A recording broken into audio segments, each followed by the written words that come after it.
जो दूसरों का भी अपना बना ले वो है दानव, और जो दूसरों को केवल देता ही रहे वो है देव।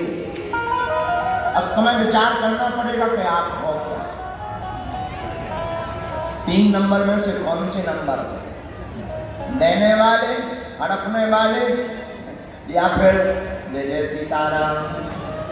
आपको खुद निर्णय करना पड़ेगा आप क्या हैं। लोग हमसे पूछते महाराज जी हमारा परिचय बताएं, या हम कहते जैसे किसी से पूछो आपका परिचय क्या, परिचय नाम का या पते का नहीं होता, व्यक्ति के गुणों का परिचय असली परिचय होता है। नाम और पते का परिचय तो साधारण सी बात है, पर व्यक्ति के गुण देखो, गुण ऐसे होना चाहिए, गुण के ग्राहक सहस्र नर, गुण के ग्राहक 1000 होते हैं, ऐसे गुण अंदर होने चाहिए कि हम बाद में पहुंचे, हमारा नाम उस समाज में पहले पहुंच जाए कि फलाने व्यक्ति आने वाले हैं। 2 प्रकार के लोग आते हैं, एक ऐसे आते हैं जिनको ना भगाने का मन करता, कोई घर में आ जाए ये देखो भाई रहो अच्छा लग रहा है बैठो थोड़ी देर रहो। एक ऐसे होते हैं जिनको लगता है कब चले जाए, 1.5-2 घंटा रुकना, दिमाग टेंशन में हो जाता है, अब देर ना करो, अब हमें बहुत काम है। एक आदमी का हमारे गांव का पूर्व जन्म की बात है, चंदीलाल बड़ा खतरनाक आदमी। तो एक दिन हमने उससे कहा कि यार हम तो भैया लोगों से बहुत हैरान हैं। हमने कहा तुम हैरान नहीं हो तो तुम्हारे घर में भीड़ कभी नहीं गिरती है। बोले हम जब भी कोई दरवाजे पे खटखटाता है हम टोपी और लाठी बगल में रखा है। टोपी और लाठी का क्या मतलब है? बोले जैसे किसी ने दरवाजा खटखटाया तो तुरंत टोपी पहनी, चश्मा लगाया, लाठी ली, दरवाजे पे बोला इंजरी, क्या बात है? अगर वो काम का है तो वो पूछेगा क्या बात है, आप टोपी क्यों है पहने हुए, कहीं जा रहे हैं क्या? तो कह देते नहीं जा नहीं रहे, आए हैं। और काम का नहीं तो कह देते काम से जा रहे हैं। अपने आप आदमी भागता। बोलो सीताराम। लेकिन एक बात बोले क्या, तो बोलो जोर से बोलो। वो बात ये है, सच बात ये है, सत्य है, जिंदगी में तुम ऐसे रोल अदा करो हर व्यक्ति तुम्हें याद करता है। ऐसे अभिनय का जीवन जियो। अच्छा अभिनय का मतलब नाटक होता है, नौटंकी बात मत बनना। नौटंकी बात बनोगे तो सिर्फ मंच तक सीमित रहोगे, वास्तविक रहोगे तो लोगों के दिलों तक सीमित हो जाओगे। बोलो सीताराम, जोर से बोलो। इसलिए बाबा कहते चलती चाकी देख कर दिया कबीरा रोए, 2 पाटन के बीच में साबुत बचा न कोई। इस संसार सागर में कोई बच नहीं पाया, किसके चक्कर से? भगवान की नाचने वाली माया के चक्कर से कोई बच नहीं पाया। अरे माया तेरी बहुत गजब है राम, माया तेरी बहुत अजब है राम, बहुत अजब है राम, माया तेरी बहुत अजब है राम, माया तेरी बहुत अजब। माया भगवान की बहुत अजब है, लेकिन माया को सब कोई भजे पर माधव भजे न कोई। जो कदापि माधव भजे तो माया चेरी हो। देखो माया को सब कोई भजते हैं, माधव यानी भगवान। भगवान को कोई नहीं भजता है, लेकिन जो भगवान को भजता है वो माया को भी पाता है और माधव को भी पा जाता है। बोलो सीताराम।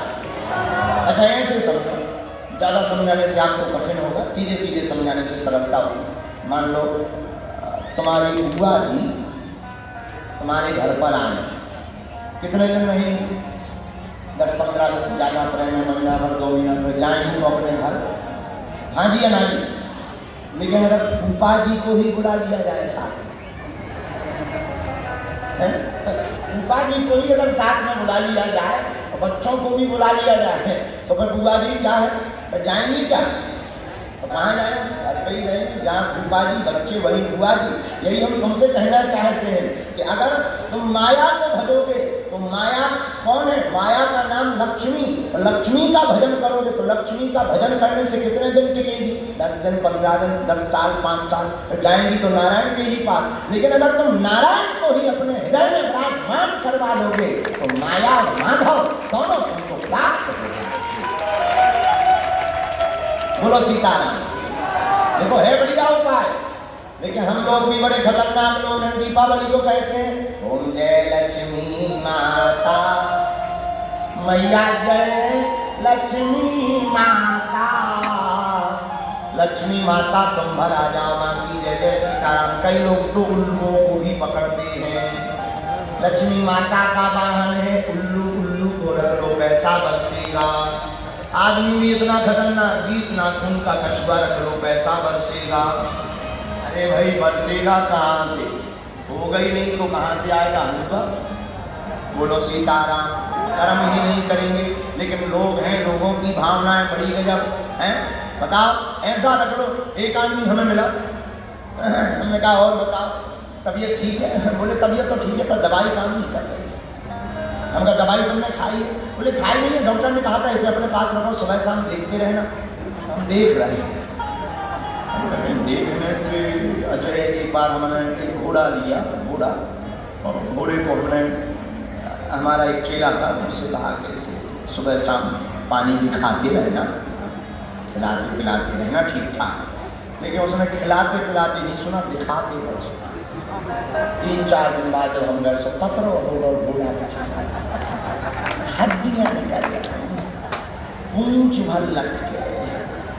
हमने कहा और तो सब ठीक है, क्या बात है? घोड़ा नींद तो नहीं पाता, कमजोर पड़ गया बेचारे। तो वो कहा थे गुरु जी पता नहीं क्यों कमजोर पड़ रहा है, आपने कहा था सुबह शाम पानी दिखाते रहना, हम तो 4 टाइम दिखा रहे। हमारी भी बुद्धि तरफ चली तो हम एक बात बताओ, तुम पिला भी रहे थे केवल दिखा रहे थे?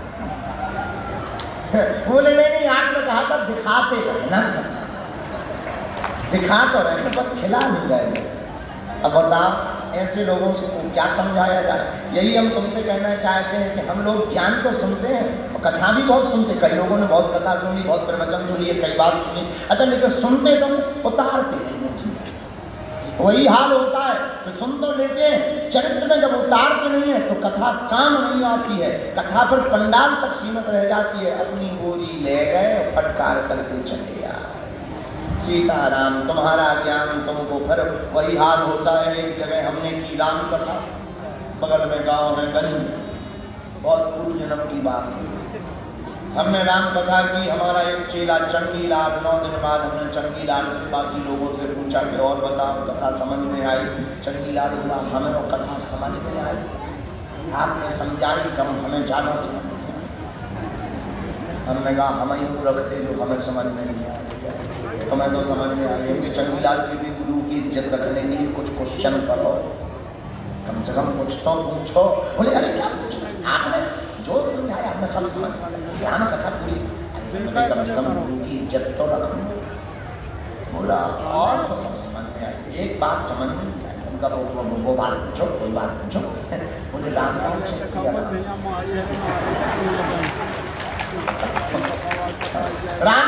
थे या रावण राक्षस था? हमारे वहीं पर चौकी रखी थी, सब चौकी सिर में मार दे। नहीं सिर मत तो बता देखो कठिन क्वेश्चन कर दिया। अरे हमने छठी के बड़े कठिन नहीं किया है, तो बताओ कौन राक्षस था? हमने कहा ना राम राक्षस थे ना रावण, हम राक्षस थे। तो 9 दिन में तुम्हें समझा दूंगा। इसीलिए हम आपको ये कहना चाहते हैं कथा सुनो तो, लेकिन कथा को जीवन में भी उतारो। क्या करो? जोर से बोलो। जीवन में भी उतारो। जीवन में भी उतारो। जीवन में उतारोगे, जैसे हम जो उपदेश देते हैं उसे उपदेश तुम्हें ये निर्णय करना पड़ेगा। मेरे प्रियजनों, आपको ये निर्णय करना पड़ेगा, आप कथा में दर्शक बनकर आए हो या तमाशाबीन बनकर के आए हो, या फिर तुम श्रद्धालु बनकर आए हो, या तुम जिज्ञासु विमुक्षु पिपासु बनकर के आए हो। अगर तुम्हारे अंदर कथा की प्यास है और कथा की तृप्ति से तुम तृप्त हो रहे हो, तो निश्चित है कथा के अक्षर अक्षर तुम्हारे जीवन में क्रांति करेंगे। हमने अक्सर एक उदाहरण दिया पूरे भारत को, जिस प्रकार एक पेड़ का बीज हजारों पेड़ों को पैदा कर सकता है, एक बड़ा सा जंगल खड़ा कर सकता है। मेरे पागलों, सदगुरु का एक एक शब्द तुम्हारी जिंदगी में हजारों क्रांति कर सकता है।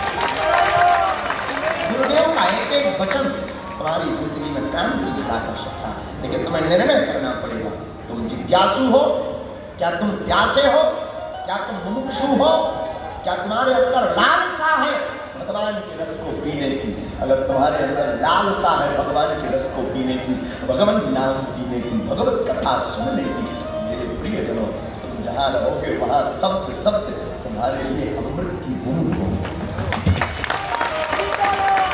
अक्षर अक्षर अमृत के समान काम करेंगे, लेकिन तब काम करेंगे जब लालसा।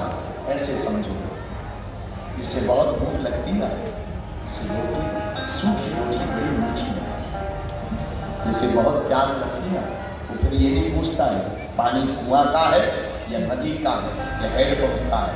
प्यास लगी हुई आदमी को तत्क्षण पानी की आवश्यकता होती है, वो पहले पीता है, बाद में पूछता है किसका था। उसी प्रकार जिसे कथा की प्यास होगी, जिसे भगवान की प्यास होगी, वो ये नहीं पूछेगा बैठना कहाँ है, कथा कहाँ है, तो प्यासा खिंचा चला तो आकर के पीता, वो तो बैठ जाता है, पीता, और जो पीता है, जो शब्द पढ़ते हैं, क्यों क्यों तृप्त होता है। तो मेरे पागलों, हम तुमसे सिर्फ ये कहना चाहते हैं, तुम्हारे अंदर कथा की प्यास होनी चाहिए। और भगवान की कृपा तुम्हारी करुणा की, भगवान की तुम्हारी करुणा की प्रेम वर्षा सभी जनों पर बरसे। तुम्हारी करुणा की प्रेम वर्षा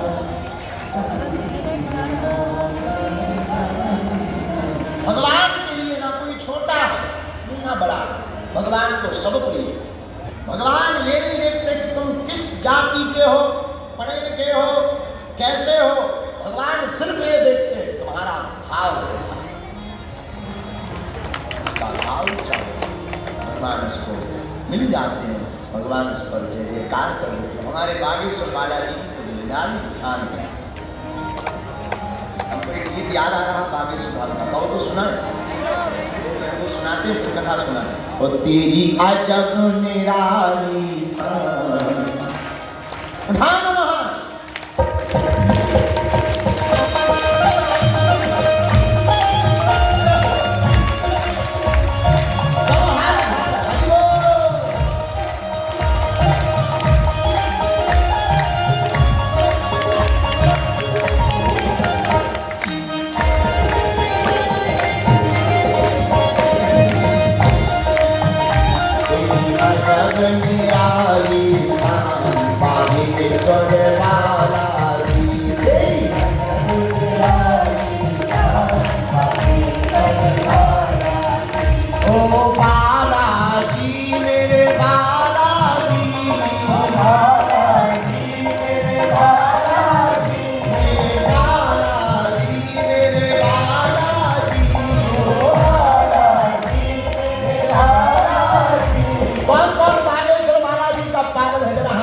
और हनुमान जी ने क्या क्या किया है? ओ सीता माता पता लगाया, सीता माता पता लगाया। तो ताली न बजाएगा ना गाएगा, अगले जन्म में उसको पड़ोसी बुरा मिल जाएगा। राम मनोहर मुर्गा सीता माता पता लगाया, सीता माता पता लगाया। गाड़े लंका को तुमने जलाया, गाड़े लंका को तुमने जलाया। तेरी तेरी सदा बलवान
करते हैं। ओ तीन दुखियों की झोली भरते, तीन दुखियों की झोली भरते। कौन कौन अपनी झोली को भरना चाहता है? ताली कौन बजाएगा? बैठने वाले बजाएंगे क्या? तीन दुखियों की झोली भरते, तीन दुखियों की झोली भरते। बालाजी सदा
और क्या शान है? एक काम और गजब का।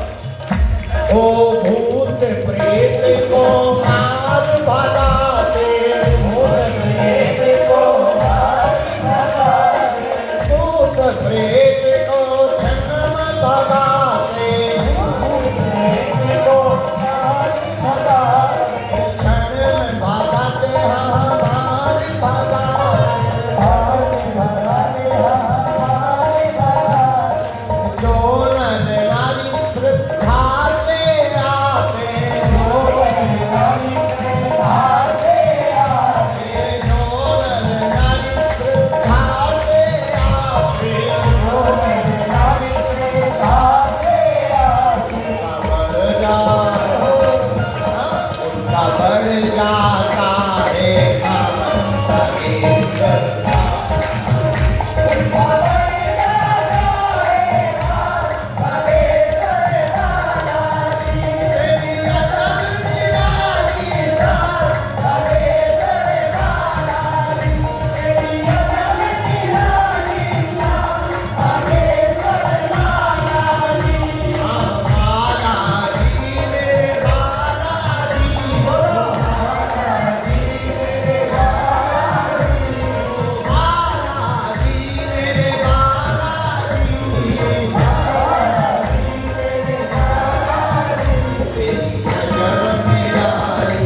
रचना सन्यासी बाबा ने इस तबला से ही करवाई, इसलिए हमने बालाजी के चरणों में लिखा, ओ दास धीरे चरणों का पुजारी, दास जुबल चरणों के पुजारी, सदा चाहे ते शरण तुम्हारी, सदा चाहे ते शरण तुम्हारी। कौन कौन मांगे सो धाम की शरण चाहता है?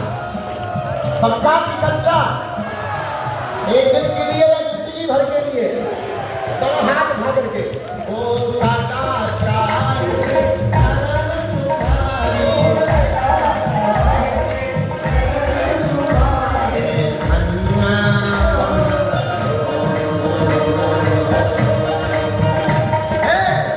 है तुम्हारो धाम आगे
तेरी अजब निराली शान महेश्वर बालाजी, ओ बालाजी, बोलो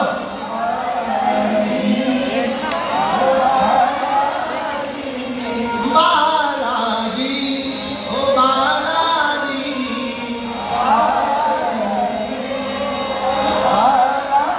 कहा तेरी अजब निराली। किसकी? अच्छा, हम बालाजी के इसलिए नहीं कह रहे, बालाजी सबके हैं इसीलिए कह रहे हैं। हम बालाजी के इसलिए नहीं कह रहे, बालाजी सबके। बोलो है कि नहीं? आहा हा, कल की कथा में हमने भागवत में श्रवण किया, भागवत बड़े बड़े आतताई, बड़े बड़े पापी का भी कल्याण कर देती है।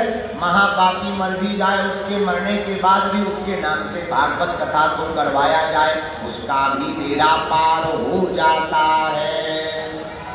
लेकिन कल हमने आपको कथा श्रोता के नियम बताए थे, आज कथा वक्ता कैसा होना चाहिए उसके नियम बताते हैं।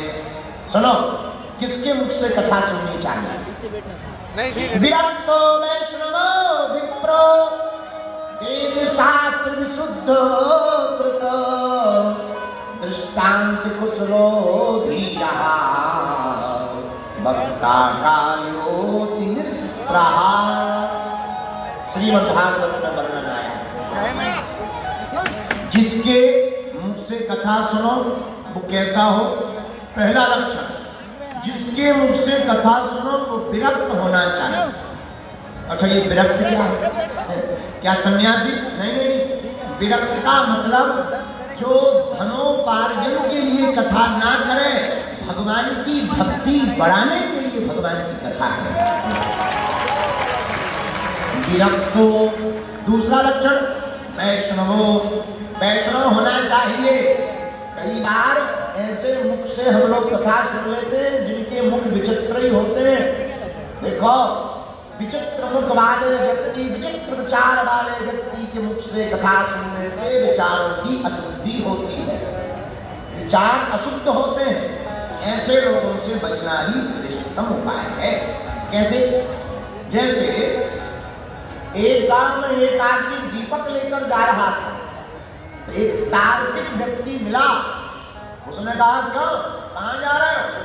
भगवान शंकर को दीपक रखने जा रहे, शाम हो गई। कहाँ रोज रोज दीपक जलाने जाते? दीपक जलाने से क्या हो जाए?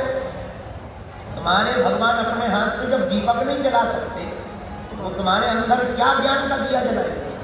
तार्किक ने ऐसा कहा। अब बेचारा क्या बोले, शांत हो गया। तब तक तार्किक ने दूसरा तर्क छोड़ा। एक बात बताओ, ये जो दीपक है इसमें ये जो ज्योति जल रही है, ज्योति कहां से आई? अब इसने कहा, अच्छी फसल है। अब कहां से बताएं कि कहां से आई? अगर हम कह दें कि माचिस से आई तो माचिस में कहां से आई? ऐसा पूछे। वो आदमी अपने ही जैसा था, समझदार, उसने दिया दिया। तारके बोला, ये क्या, ये क्या, ये क्या, बुझा क्यों दिया? बोले, बुझाया हमने इसलिए कि तुम बताओ ये ज्योति गई कहाँ? तो बताओ ये ज्योति गई कहाँ? बोले, ऐसे थोड़ी होता है, हमें नहीं पता कि कहाँ गई है। बोले, गई तुम्हें पता नहीं, आई हमें पता नहीं। हमें अपना काम करने दो, बेफिजूली में दिमाग खराब कर रहे हैं। इसलिए कुतर्की व्यक्ति की संगत करने से भगवान का भरोसा डगमगाता। भगवान है क्योंकि तुम हो, भगवान रहेंगे क्योंकि तुम रहोगे, और तुम नहीं रहोगे भगवान भी नहीं है। भगवान ही ब्रह्म है, ब्रह्म की ही सत्ता है, और सत्ता ही सत्य है, और परमात्मा ही सत्य है। जगत मिथ्या ब्रह्म सत्यम, जगत मिथ्या है। इसलिए विरक्तो वैष्णवो, भागवत के महात्म्य के 6वें स्कंद के दूसरे अध्याय में इस बात को, 6वें अध्याय के, क्षमा करिए, भागवत के महात्म्य 6वें अध्याय के दूसरे श्लोक में वर्णन आया। विरक्तो वैष्णवो विप्रो, वैष्णव जो कथा व्यास वैष्णव हो। अच्छा, वैष्णव के लक्षण क्या है? माथे पर टीका, गले में भगवान नाम की माला, मस्तक पर तिलक, शिखा, भगवान श्री युगल सरकार के उपासक राघव जी के या भगवान श्री नंदनंदन यशोदानंदन देवकी चिच्चोर माधव चोर मुरली मनोहर छलिया मनोहर गिरधारी बनवारी श्री नंदनंदन भगवान कृष्णचंद्र के उपासक होना चाहिए। यह है वैष्णव। अच्छा, तिलक क्यों लगाते? जिस प्रकार विवाहित स्त्रियों की पहचान मान का सिंदूर और गले का मंगलसूत्र है, वैसे ही भक्त की पहचान मस्तक का तिलक और कंठी माला है। बोलो सीताराम, जोर से बोलो, और जोर से बोलो। अच्छा, आपने कुत्ता कितने प्रकार के सुने? सुने? हमने सुने 2 प्रकार। पूछो कौन कौन? पालतू और फालतू। 2 प्रकार के कुत्ते होते हैं, पालतू। अच्छा, इनमें अंतर क्या है? जो फालतू होता है उसके गले में पट्टा नहीं होता, और जो पालतू होता है उसके गले में पट्टा। फालतू शैतानी कर दे तो खुद पिटता है, पालतू शैतानी कर दे तो मालिक पिटता है।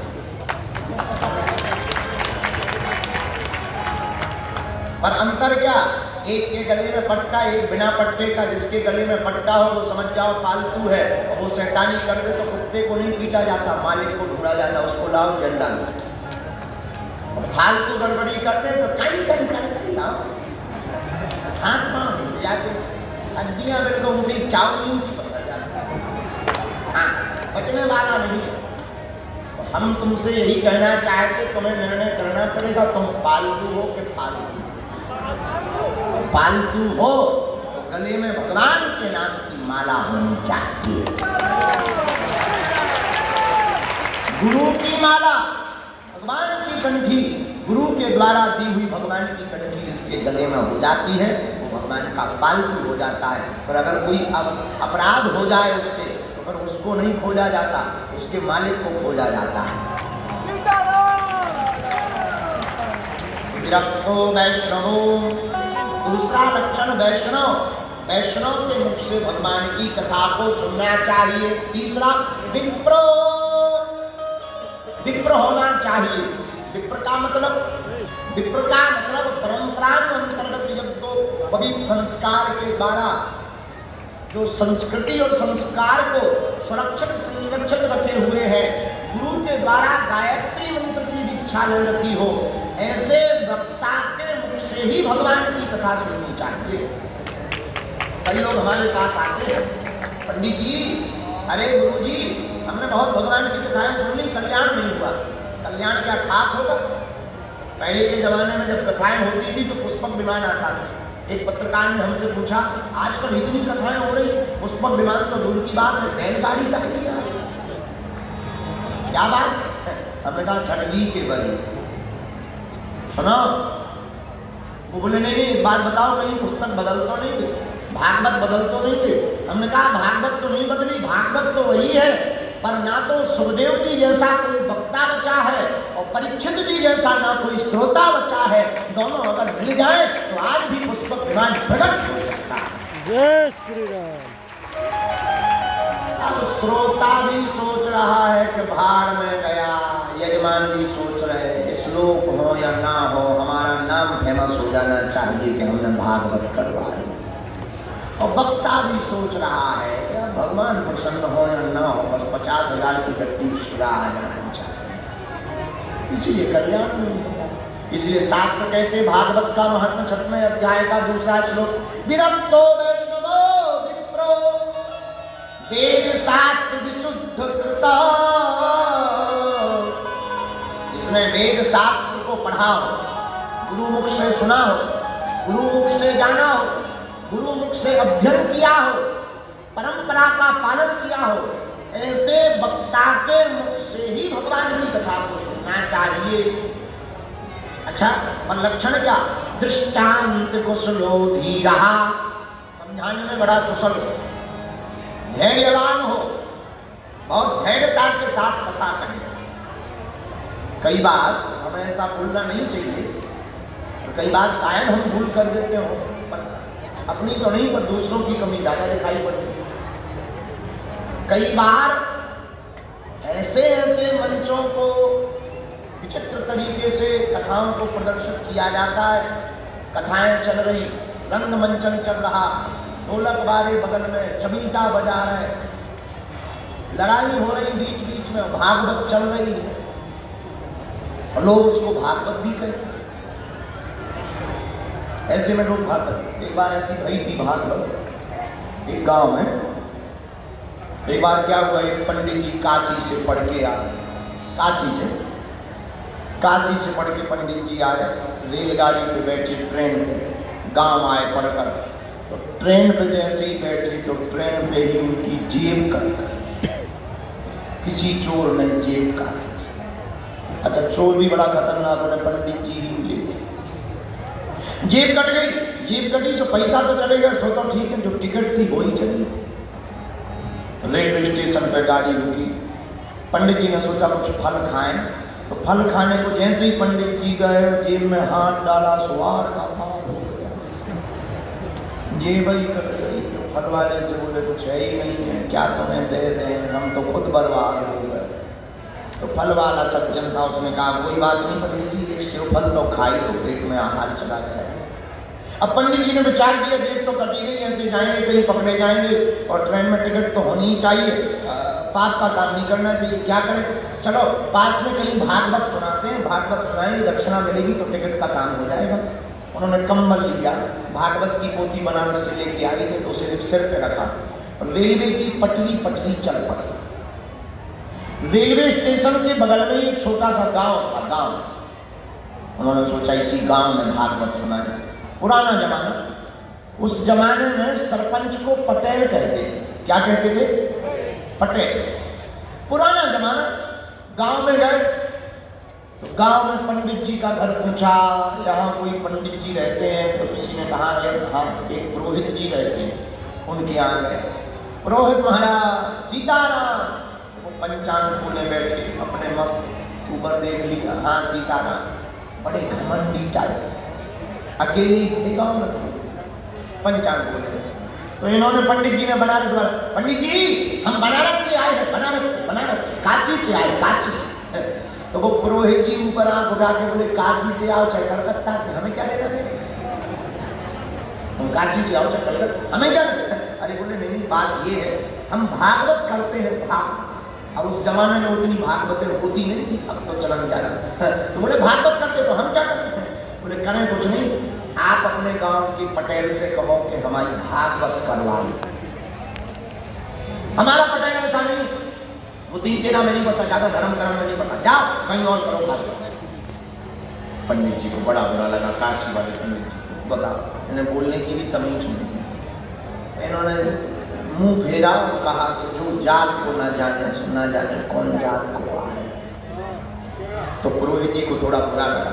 अरे बोले ठीक है बैठो, हम देखते हैं अगर पटेल हाँ कहेगा तो तुम्हारी भागवत हो जाए।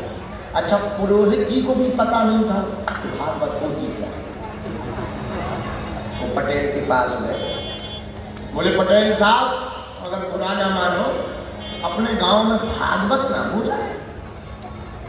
पटेल बोलो नहीं ना, बेफिजूली के काम में हम नहीं पड़ेगा। पटेल ने कोई बढ़िया पत्थर पे 4-5 गांव के लोग बैठे, सरपंच तो सरपंच, जर्दा चुनना चल गई, चाय चल गई, गांव की पंचायत निपट गई। पटेल बढ़िया पत्थर पे बैठे। इन सब चक्करों में हमें मत पारा करो। एक बिजली में गांव में तो कहीं ना कहीं कुछ ना कुछ जादू करी ढूंढ के ही लिया। पंडित जी बेचारे पुरोहित जी चुप हो गए, अब कौन भागवत कर रहा है। जैसे ही जाने लगे तो पटेल के 2 छोटे छोटे नाती थी, वो रोने लगे। किसी ने कहा कि काय रो रहे? पटेल बोला चुप हो जाओ, क्यों रो रहे? तो वो बच्चे रोते हुए हमें तो भागवत देखनी।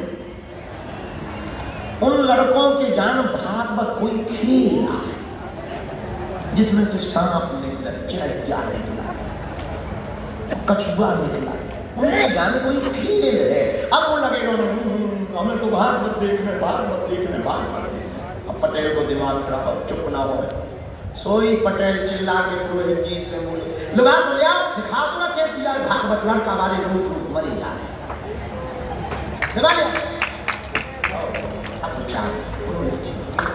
अब जो काशी वाले पंडित जी थे उन्होंने तो विचार करो कि हमारी बढ़िया भागवत होगी, हमारा सम्मान होगा, टीका लगाया जाएगा, तखत बिछाया जाएगा, बढ़िया तीर के पत्ते लगेंगे, बढ़िया गांव में कलश यात्रा होगी, भागवत होगी।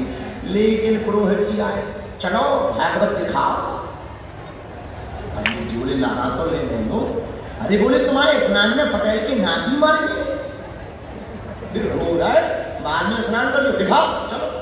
मैं सोची बात भाग में तो दिखाने से ही फायदा है, 5 टिकट के रुपया तो निकलेंगे। तो बढ़िया इन्हें कम्बल लो। जैसे ही पटेल के सामने पहुंचे, पटेल भारी 320 केजी को कर लिया। और दूर ही से बोलो अरे भैया जल्दी ना करके लड़का बारे रोज रोज मरे जा रहे, दिखाओ बोलो भागवत कैसी है। पंडित जी बोले मर गए, अच्छे गांव में फंस गए। जैसे ही पुरोहित, जैसे ही पटेल, अब मरते क्या नहीं करते, टिकट को तो रुपया चाहिए ही चाहिए। पटेल इतना कह के भीतर नहाने खाने चला गया। पंडित जी ने उसी पत्थर के ऊपर खुद ही कंबल बिछाया, भागवत माता रखी। अब वो दोनों तीनों नाती छोटे छोटे हैं, इसकी उंगलियां धर के हाथ धर के बैठ गए, हम निकलने चाहूँ सांप। अब जब पेटी खोले, पेटी भागवत ऐसे ही बांधे हुए थे, अब पेटी खुली, अब सांप निकले। आप गाँव वाले भी बैठ गए, बोले चलो भैया अपने गाँव में पहली बार भागवत हो रही, देख तो लें का। सब बोलो माता है, माता भागवत माता। दूसरों लोग या बच के तू बैठो, कान चोट के बैठो। एक बोलो नहाओ नहीं, ज्यादा दूर बैठ। बिना नहाए वाला थोड़ा दूर बैठे तो हाथ जोड़े बढ़िया।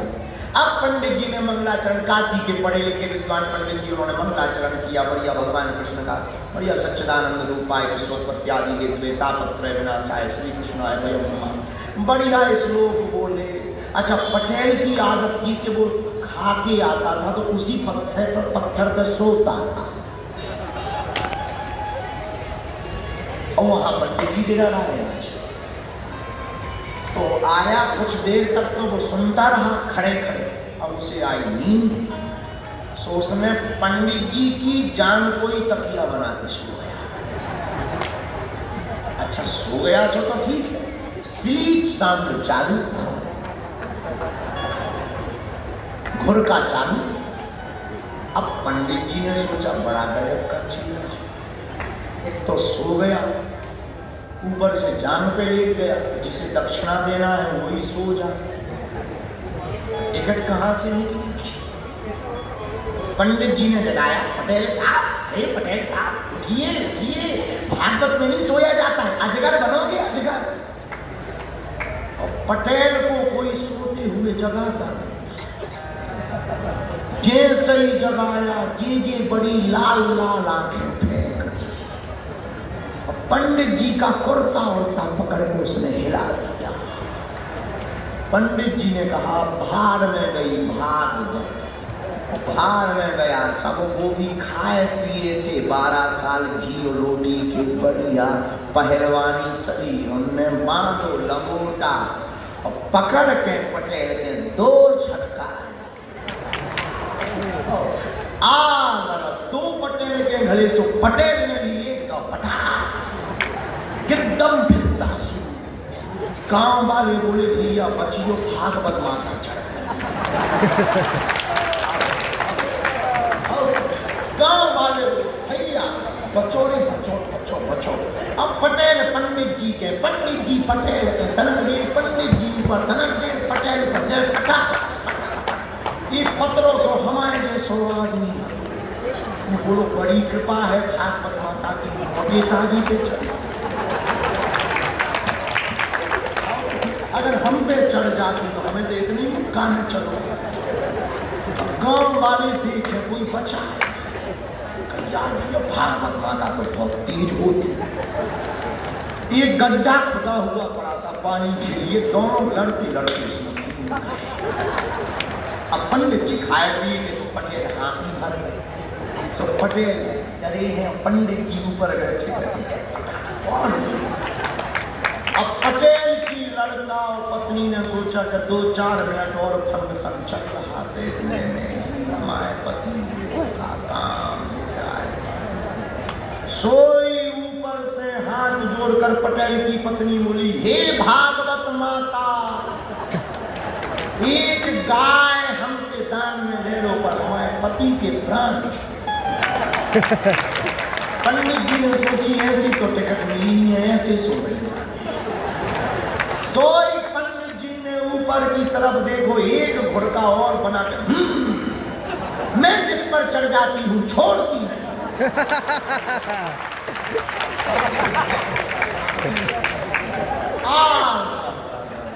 सबका भागवत माता बहुत तेज है। लड़का बोलो, ये भागवत माता बड़ी भैंसिया, बड़ी गैया ले लो, हमारे बाप के प्राण। अब पंडित जी ने सोची, ज्यादा नाटक करने में भी फायदा नहीं है, लेकिन सही में ना तब पंडित जी बोले, बाप के प्राण अगर जिंदा जाने तो 2000 रुपया इतना ही डरे जाए।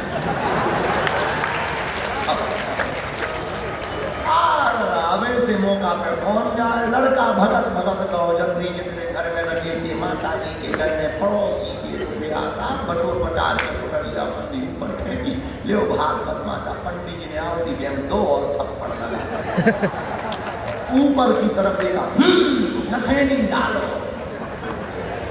अब नशेनी कूदा, सब गाँव की भग गए। लोग बोले, काय भगे? बोले, पटेल तो बड़ो आदमी है, 200 बचे। कहीं ऊपर चढ़ के भगा भागवत माता, हम पे चढ़े, हम तो गरीब परिवार, हम तो मर पीछे।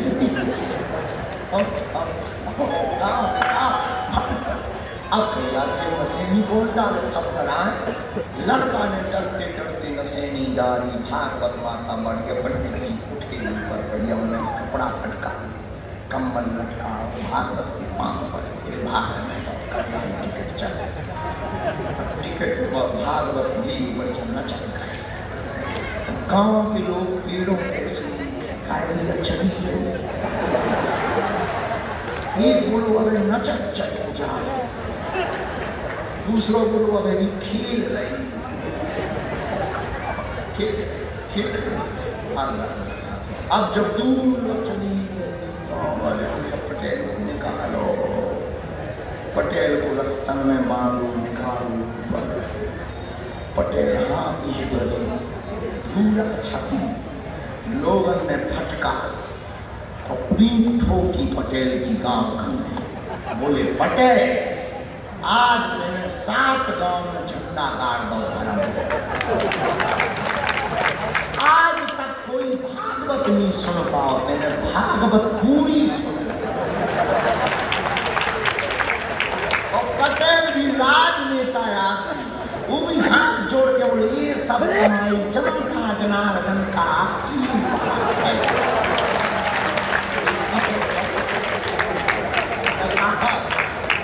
बताओ भाई, अब बताओ लो भागवत हो गई भाई भी नहीं जाता। हम लोगों का यही हाल है, हम लोग अधर्म को ही धर्म मान लेते हैं, बल्कि धर्म होता नहीं। फिर कहते कि महाराज जी अनुष्ठान का बताओ क्या पटेल को इसका लाभ मिलेगा, क्या कल्याण होगा, ना गुरु का ना चेला का। इसीलिए हम आपको यह प्रार्थना करना चाहते हैं, धर्म धर्म है। जब आप वास्तविक वक्ता के मुख से भगवान की कथा को श्रवण करोगे, इन लक्षणों से परिपूर्ण वक्ता के मुख से भगवान की कथा को श्रवण करोगे, आपको भगवत भक्ति भी प्राप्त होगी और भगवान भी प्राप्त होंगे। विरक्तो वैष्णवो विप्रो वेद शास्त्र विशुद्ध दृष्टांत कुशलो धीरा वक्ता कार्योति निष्प्रहा। इस प्रकार श्रीमद् भागवत के महत्व के 6वें अध्याय के 2 श्लोक में लिखा है, इस प्रकार के वक्ता के मुख से ही भगवान की कथा को सुनना चाहिए। बोलो सीताराम, जोर से बोलो। ऐसा वक्ता हो जो विरक्त हो, जो वैष्णव हो, जो विप्र हो, जिसने गुरु परंपरा से वेद शास्त्र को सुना हो, जो दृष्टांत कुशल हो, जो धीर हो, गंभीर हो और जो बोलने में निपुण हो, ऐसे वक्ता के मुख से सुनी हुई भागवत कथा से ही यजमान का कल्याण होता है। बोलो सीताराम, जोर से बोलो सीताराम, बोलो सीताराम। भागवत के प्रथम स्कंद के अधिकारी स्कंद का वर्णन आता है। प्रथम